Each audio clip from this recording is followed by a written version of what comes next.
22 तारखेला जागतिक पृथ्वी दिन आहे आणि या दिनानिमित्तानं यवतमाळ जिल्ह्यातले जे पृथ्वीवर आढळणारे जे जीवाश्म होते त्यांचा उल्लेख करणं, त्याच्याबद्दलची माहिती सांगणं खूप आवश्यक आहे.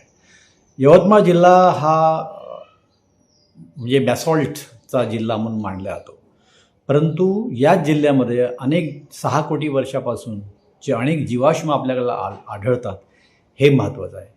म्हणजे मी जवळजवळ 20 वर्षापूर्वीपासून इथे संशोधन केलं तर ते म्हणजे कळंब, पांढरकवडा, इथून झरी आणि वणी या संपूर्ण परिसरामध्ये माझं संशोधन झालेलं आहे.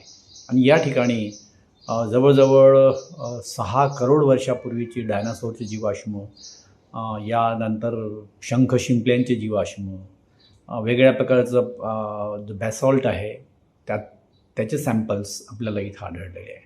पण अलीकडे अगदी यवतमाळ जिल्ह्यामध्ये वणी आणि मारेगाव हा जो तालुका आहे, या तालुक्याच्या जवळून वाहणारी जी वर्धा नदी आहे, या वर्धा नदीच्या जवळ अगदी खूप चांगले जीवाश्म किंवा हत्तीचे जीवाश्म, बायसनचे जीवाश्म, वाघ, मानवाची पाषाणयुगीन अवजारं, डुक्कर यांचे जीवाश्म या ठिकाणी आढळलेले आहेत.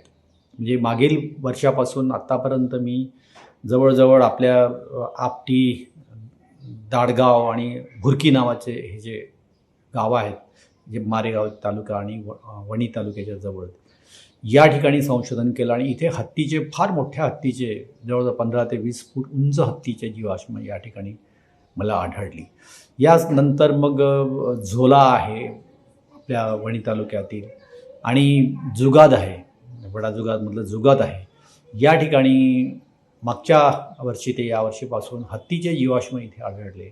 आणि अगदी याच महिन्यामध्ये आत्तापर्यंत मला या ठिकाणी बायसनचे जीवाश्म आढळले, डुक्कर प्राणी आहे, हरिण आहे, यांचे जीवाश्म आढळले. आणि वैशिष्ट्य असं की या जीवाश्मासोबत पाषाणयुगीन अवजारं पण आढळलेले आहे.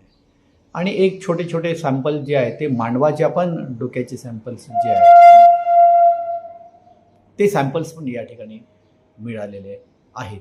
म्हणजे वणीचं महत्त्व यवतमाळ जिल्ह्यामध्ये प्रचंड महत्त्व आहे असं म्हणता येईल. आणि म्हणून यवतमाळ जिल्ह्यातलं वणी जे आहे हे एक प्रसिद्ध आहे, भौगोलिकदृष्ट्या एक प्रसिद्ध आहे, आर्किओलॉजीच्या दृष्टीने एक प्रसिद्ध असं स्थळ आहे असं आपल्याला म्हणता येईल.